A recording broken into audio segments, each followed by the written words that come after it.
And welcome to yet another edition of Ask the AD. I'm Dave Horger, and here's Greg Christopher, the Athletic Director of Bowling Green State University. Football season, it's just about here. 2 years ago, we knew we'd have a pretty good team here with some veteran players. Last year, we kind of figured it might be a long year, and it turned out that way.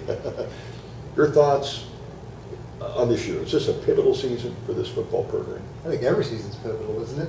When it comes to football, especially as the sport that oftentimes, for better or for worse, I think more people pay attention to that than just about any. But I think, just as Dave has said, I would echo what anybody within this building and around the program certainly feels.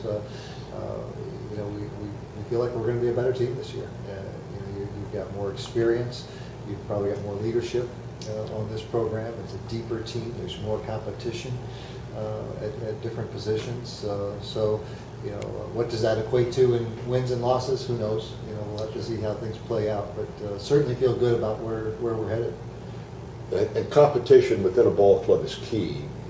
Even 2 years ago, when there was a pretty good team, we didn't have the numbers, and certainly not last year. So that's the team's got to be better just because of that. You saw it play out in the spring, and then if you watch them, in the summer, again, you've just got more bodies in some of those key positions, and at the end of the day, that'll help with what you see on the field. And I know they're excited. The coaches and the players alike are excited to get started. And football comes in. They practice today. It was their first practice, and then you've got the two soccers, volleyball, and cross country getting ready to arrive over the next week to 10 days. So here we are, ready to go again. Where did the summer go? We say that every year at this time, but it's certainly true. September 17th, BG will play Wyoming, and people want to know if anybody knows when that game's going to start. That's our last, I think it's the last game we've got that doesn't have an official time on it. I think we're tracking toward a noon kickoff, but that hasn't been finalized yet. Still working on some nuances related to television options, but we will play it. I can say that. Okay. Tailgating. People want to know about tailgating, and on the east side of the stadium where that has taken place in the past, is going to be the same this year, or are there some changes there? I think as we were going through the questions here beforehand, what people are probably asking about goes back to 2 years ago. Okay. If you go through the grass that was planted on the east side. Right. Okay. And I think the best way to describe what you'll see this year, it's a little bit of a hybrid of what we've had in the past with what we had last year. With the Stroh Center online now, we're going to have probably about 700 parking spaces right around the arena. That will be available for football. So what we're hoping to do is create kind of the center point of atmosphere pregame will be between the Stroh Center, the stadium, and then the Alumni Center. Almost a triangle there. So that southwest corner of the stadium will really be the epicenter of activity. That's where all the tents will be pregame. That's where the team will do its team walk. The band will do its pregame concert. Everything in that southwest corner. Parking will stretch really from the Stroh Center all the way around the east side.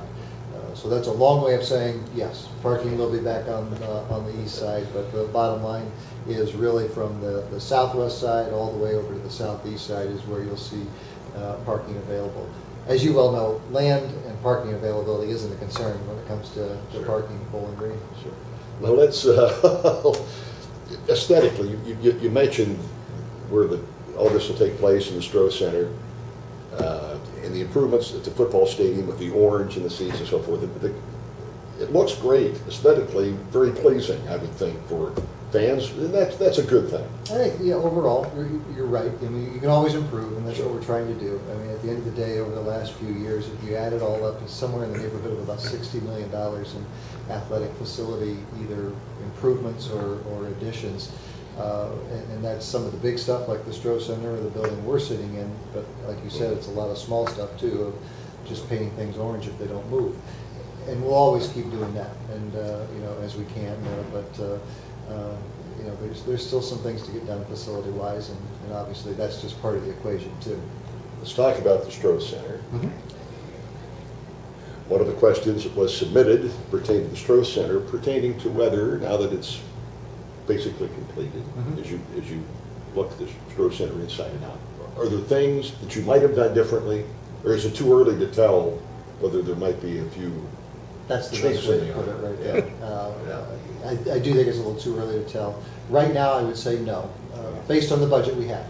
You know, if you give us, instead of $36 million, if we had $63 million, you do things differently. But the Rossetti people, our staff, I thought it was a tremendous team, and for a $36 million budget, I think the building has turned out as a home run.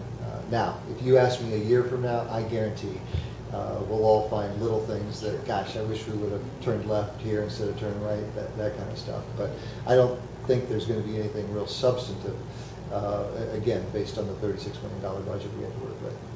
Will there be a specific dedication? September 9th, I think we've publicized that. September 9th is the main dedication, and that's the first ever athletic event that'll be in the facility. I think 2 o'clock, so it's either 2 o'clock or 3 o'clock is going to be the dedication of the Stroh Center, and that leads into the first athletic event, which is volleyball against Michigan State. As Denise starts her home season, at 6 o'clock against Michigan State that night. Final home season at 6 o'clock. That's true. Yep. Stock hockey. The last time we spoke, things very much up in the air as far as what teams and what conference and where BG will be and what the future holds. We don't have any concrete answers yet, but can you give us an update on Sure. where we stand? Still up in the air. Yeah, still feel like we're juggling, and but happy to give an update. The options are still out there, and I've always described them. I would say we've got 3 basic options, and they still all exist. One is, because a lot of people ask me, what conference are we going to be in, as if we're not in a conference. We are in a conference. Let's keep that in mind. We're in the CCHA. And in fact, the CCHA is not changing for 2 years. So that's the other thing. All of this is long term. Right. But one option is that the CCHA will continue, obviously with some new schools. And the schools that get mentioned the most often are schools like Niagara, Canisius, Mercyhurst, and so forth. So that would be one option. Second option is the new conference, NCHC, I think it is. That's the conference that Miami and Denver and North Dakota have formed. Whether or not they choose to add schools, who are they going to invite, and so forth. There's some conversation there. Third option that gets discussed the most is some sort of combination of the WCHA and the CCHA, or at least some of the schools, to form a new conference. We are exploring all 3. We're having conversations with all 3. I don't think it's productive for me to get into the private conversations on all those 3 avenues, but needless to say, we are exploring all 3 of those options. We want to try to keep all 3 options open for as long as we can, so that we feel like we can make the best decision. We may not have all 3 options at the end of the day, but again, we're trying to explore all those options. Notre Dame holds a lot of collateral in all this. At the end of the day, which direction Notre Dame goes may dictate some other decisions, whether it's for us or some of the other schools that are involved still. And timeline is hard to predict, but I think it plays out over this, might be the next month.